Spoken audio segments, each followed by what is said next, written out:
Tradicionalmente, la música de flauta, con mucho la promotora de los cambios que estudiaremos, se relacionaba con Beocia y el Peloponeso, y con figuras como Clonas y Equémbroto de Tegea o Sacadas de Argos. La tradición refería igualmente que un peloponesio había creado la flauta, un tal Árdalo, hijo de Hefesto.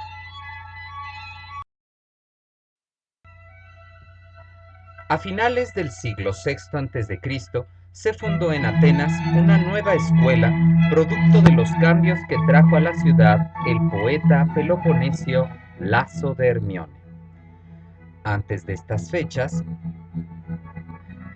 Atenas apenas se había figurado en las letras griegas, pero se convertía para el siglo V en una verdadera potencia cultural y política.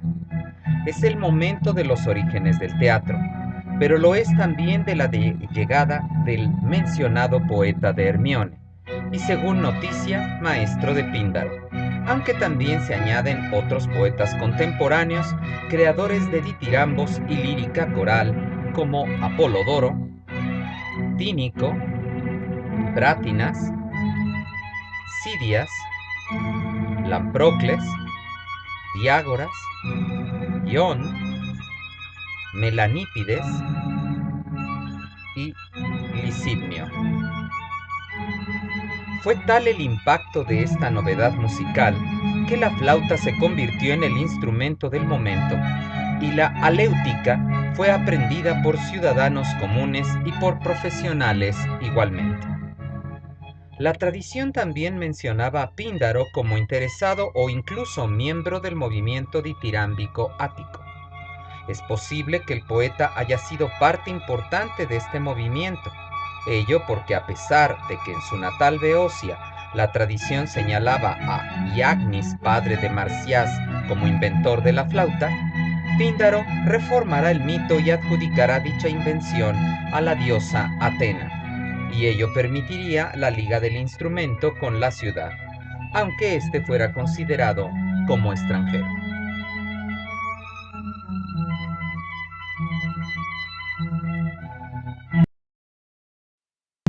La figura de Laso de Hermione como introductor de este gusto musical se ve acompañada por la de Lamprocles de Atenas, a quien se considera ya un difirambopoios y experimentador con la armonía.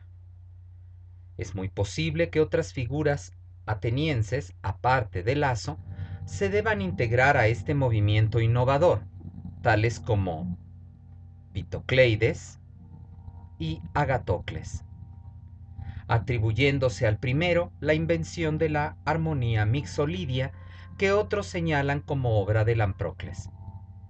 El segundo, Agatocles, fue discípulo de Laso y codiscípulo o maestro incluso de Píndaro. Las viejas noticias sobre Laso de Hermione señalan: este fue el primero en escribir un tratado sobre la música y trajo a competencia los ditirambos e introdujo los discursos erísticos. También se recordaba que había experimentado con la rítmica musical, con la aléutica y con el canto coral, reputándosele que inventara el coro circular, siendo compositor él mismo e innovador de los géneros ya mencionados. Al parecer, Laso llegó a la ciudad bajo el patronazgo de Hiparco, hijo de Pisístrato, y ello tendría que ver con la moda de las tiranías de convertir sus ciudades en centros de arte de la época. La elegía que había reinado absolutamente se derrumbaba para tiempos clásicos, y ello a pesar de la difusión de antologías como la Teognidia, y, como atribuye Antonio Aloni, podría haber sucedido como una reacción precisamente a los cambios artísticos y las manifestaciones democráticas de la época, puesto que se reconoce en ella un gusto cargadamente aristocrático. Muestra de las innovaciones fue el tipo de poesía que surge de la escuela de Laso, el nuevo nomo y el nuevo ditirambo.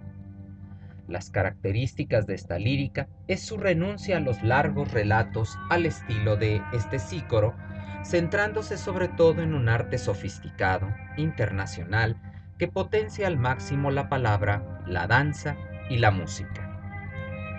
Dichas potenciaciones se realizan a base de palabras compuestas creadas por el poeta y de alusiones difíciles de seguir dentro de un clima poético romántico. Aunque no sabemos con certeza qué tipo de modificaciones se dieron por obra de Lasso, se considera que los ritmos dionisíacos de base jonia y los coriambos se extendían ampliamente, que la flauta, con sus variados tonos e intervalos, fuera acompañante de los coros y ellas irían unidas a innovaciones léxicas que para Rodríguez Adrados podrían ser bastante estrambóticas, como la supresión del sonido S en una pieza de Lasso. Al parecer, no fue una, sino dos obras las compuestas por el Hermione, suprimiendo la sigma, uno de los sonidos más usuales en la lengua griega, por lo que podríase caracterizar a este como un poeta protolipogramático, dado que esta curiosidad literaria de suprimir sonidos o letras específicas es conocida más por obras tardías. ¿Qué pudo motivar a Lasso a tal construcción? Ningún texto es explícito al respecto, pero cree James Porter que podemos arguir algo a través de las palabras del teórico musical Aristoxeno, cuando asegura que la sigma es una letra de sonido áspero y hostil para la flauta.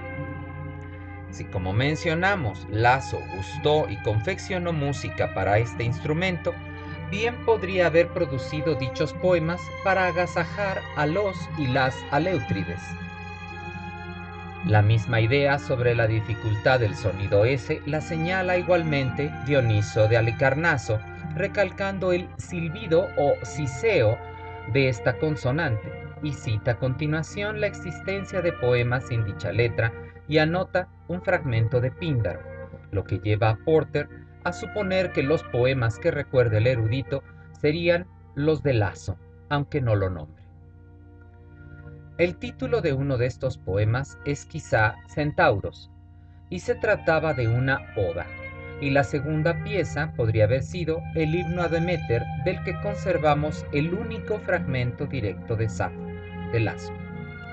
Es muy posible que estos poemas pertenecerían a un experimento de inteligencia, a una especie de acertijo literario o grifos, de los que eran usuales en las fiestas simposiacas y que buscaban la diversión tanto como la exposición de las aptitudes o inaptitudes de los comensales. Lasso tenía fama de ser una especie de protosofista, atribuyéndosele una serie de máximas o sofismas contra Periandro, de tal suerte que incluso una colección de sus acertijos se hizo famosa y se empleaba su forma de construcción denominada la sísmata. Para el citado James Porter, entonces, Lasso no daría a notar que sus poemas carecían de la sigma, sino que presentaría sus textos y solo al cantarlos y estudiarlos se darían cuenta de que estaban ante una obra carente de un sonido. Hasta entonces se comprobaría que eran lipográmatas, y cuya única razón de ser era demostrar que el arte no tendría límites.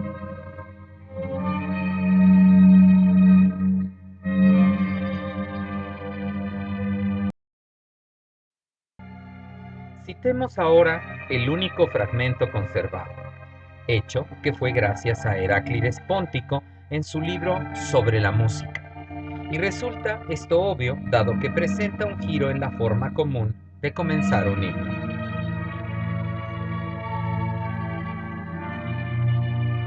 Himno a Deméter, la que se halla en Hermione. A Dámatra canto y a Cora, esposa de Clímeno, conduciendo un himno que clama meloso y a la vez con grave armonía eólica. Clímeno es otro nombre de Hades, y Dámatra es la forma doria de Deméter. Ahora intentemos una versión sin el sonido S. a dama tracanto y a cora amada de Clímeno, acarreando un himno que clama almibarado y a la vez con grave armonía eolia. Con esta traducción intento hacer notar que no necesariamente se reconoce la ausencia de la letra. Emplear el eolio para un himno era cosa inadecuada. El jonio era la lengua de estos, como bien sabemos. Al repasar el texto puede reconocerse en dónde está la sonoridad de la que habla el poeta cuando se reconoce el empleo de la vocal abierta. La razón de adoptar esa armonía eolia se reconoce en tres posibilidades: una modalidad harto audible de canto, el forzoso empleo del modo musical hipodorio o eolio, que resultaba sobremanera magnífico y noble, según apreciación del pseudo Aristóteles, excelente para un citarodo, y finalmente que era ideal para el empleo de las flautas y sonidos graves, pues recuérdese que el aulos poseía un sonido parecido al del oboe. No en balde, pues, el pseudo Plutarco señaló que con obras como esta, Laso introdujo la polifonía, experimentando con la variedad vocal que iba de los sonidos graves a las ausencias de los sonidos silbantes, combinando la música estridente de las flautas de corte orgiástico. De ahí los gritos, los clamores llenos de dulzura que evoca el poeta para las diosas que se hallan tan cerca de Dioniso y sus gritos salvajes. Sin embargo, como toda moda, el gusto por la flauta decayó hacia finales o mediados del siglo V a.C. Al parecer, ya desde sus inicios contó con un rival, la cítara, que defendían poetas como Anacreonte y Simónides, apreciación que se impuso entre las clases altas. Un buen ejemplo de descrédito estaría en la representación iconográfica que realizaría Mirón de una Atena inventora que ahora rechaza la flauta que adopta el deformado sileno Marcias, y quien, envanecido, según contaba el mito, se había atrevido a competir con Apolo. El otrora aclamado flautista no pasa ahora de ser un sátiro frigio. ¿Por qué ocurriría tal cambio? Cierto es que la banalidad de los gustos afecta definitivamente, pero se pueden añadir una serie de razonamientos e hipótesis para su descrédito que en ocasiones es acerbo. Cuenta el pseudo Platón que Alcibíades, como Atena, rechazó la flauta porque afeaba su hermoso rostro, y en ello quizá percibiríamos una más de las discordancias con el prototipo del Homo novus de Atenas, que tenía el propio Alcibíades. Todo lo que emitiera un tufo a tradición sería rechazado. No es extraño tampoco tener noticias de que antiguos creadores de ditirambos como Frinis de Mitilene o Melanípides traicionaran sus gustos y se inclinaran por la cítara ahora. De Frinis se cuenta que aumentó cuerdas a la cítara para que alcanzara un rango de armonías cercana a la flauta. Melanípides, por su parte, que era recordado como compositor de ditirambos y por tanto de música aulódica por Jenofonte, escribió una obra donde recontaba el mito de Atena y Marcias, denostando a la flauta, según acuerda Ateneo. Atana arrojó el instrumento de su sacra mano y dijo: «Lejos, maldita, mácula para el cuerpo, yo te entrego a la desgracia». Dicha anécdota corroboraría la noticia transmitida por el pseudo Plutarco de que si bien Melanípides innovó el arte musical, este fue el de la cítara, a la que agregó cuerdas en un claro sentido semejante al mencionado para Frinis. Al parecer hubo una especie de diatriba entre los defensores de un instrumento y los de otro, ya que sabemos que el poeta Telestes de Selinunte realizó una defensa de la flauta en respuesta a la pieza de Melanípides.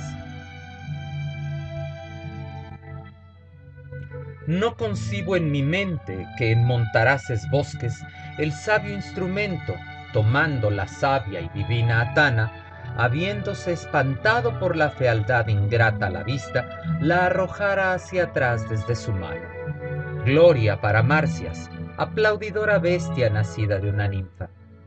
Pues, ¿por qué entonces agudo amor consumiría por la belleza encantadora a quien Cloto otorgó virginidad sin boda y sin hijos? Es además fácil encontrar testimonios de que la enseñanza de la flauta continuó como parte de la educación ateniense y griega en general. Ello porque dicho sonido estaba plenamente asociado al entorno religioso que acompañaba al sacrificio, lo mismo que al ditirambo o la poesía dramática.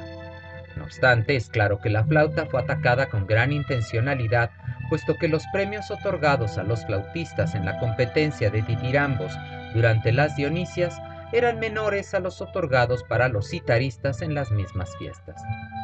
Señala acertadamente Robert Wallace que no debemos dejar de lado las malas relaciones que por ese tiempo tenían con Beocia, connotada patria de la flauta, y con Atenas.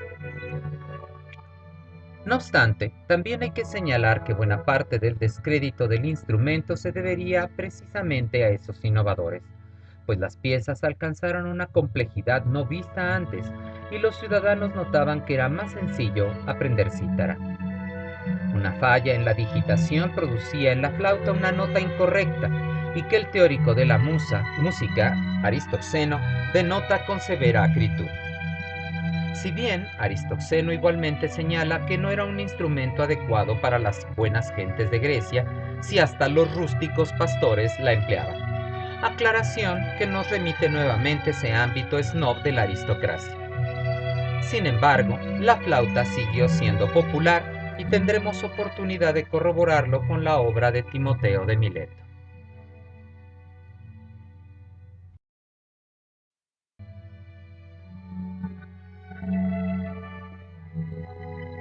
Ahora, en orden cronológico veremos algunos autores líricos para concluir con el citado Timoteo, que es cabeza de una tercera escuela poética ática. Timocreonte de Yaliso, en Rodas, más o menos de finales del siglo VI y principios del siglo V a.C., fue un poeta lírico y elegiaco o incluso épico, que a ambos podría referirse el término empleado en la Suda para él.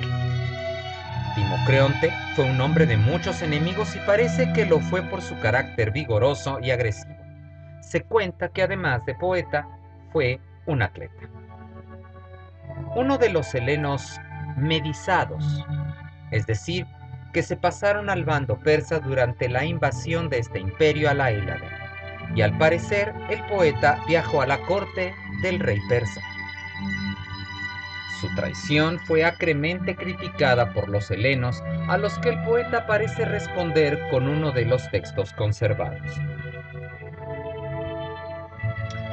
En verdad, no solo Timocreonte hizo juramentos con los medos, sino que hay muchos otros malos, y no soy yo la única rabona, también hay otras zorras.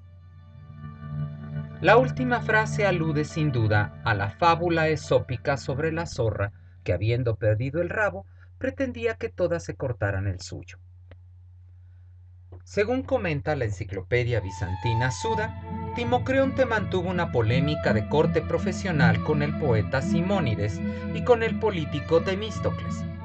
Al parecer entenderíamos habría una cuestión de posturas antitéticas con el famoso general Ático, quien, terminada la guerra, se dejó sobornar para que no permitiera el regreso del poeta a su natal Yaliso, como el propio Timocreonte narra en su fragmento mejor conservado.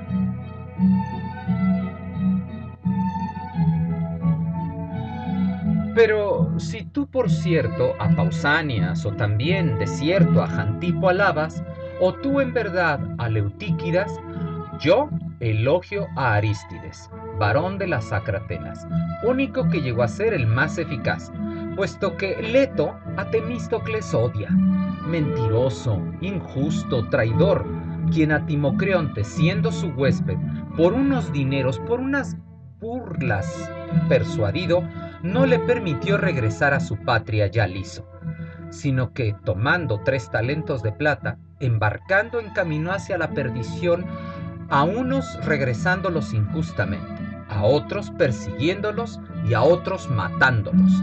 Rebosando dinero, en el istmo risiblemente hospedaba a todos, presentando la carne fría. Y aquellos comían y oraban para que no hubiera tal solicitud de Temístocles. Quizá la frase más intrigante y a la que alude de pasada el poeta es a esas burlas que, junto con el soborno, hicieron de Temístocles su enemigo, y de las que no conservamos noticia clara, aunque podríamos notarlas en los versos que le dedica inmediatamente. Y, según Suda nuevamente, incluso escribió una comedia para denostar al general. En cuanto a sus disputas poéticas, he mencionado la que aparentemente sostuvo con Simónides y añade la enciclopedia citada que también la tuvo con otros, entre los que podríamos citar a un Pericles, poeta mélico de Rodas. Con respecto a la primera, se conservan 2 epigramas, uno atribuido a cada poeta y al parecer relacionados. Simónides cantaba un inicio así: Musa, de almena de hermosos tobillos a su hijo cántame. Al hijo cántame, musa, de almena de hermosos tobillos. Por lo que Timocreonte parodia literalmente, con gracia y dolo: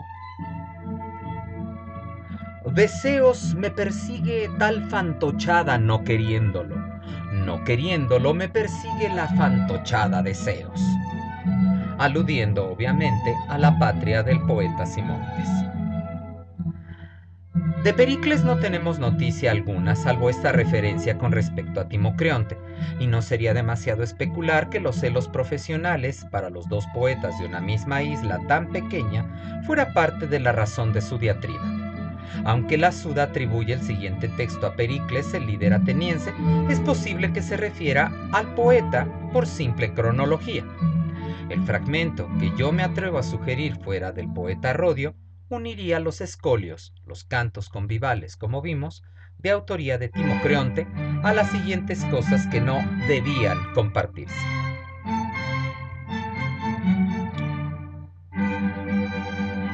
Dice Timocreonte: compartir ni el ágora megarense, ni el mar, ni el suelo firme. Que quizá esto sería en parodia la que se repetiría después con Pericles.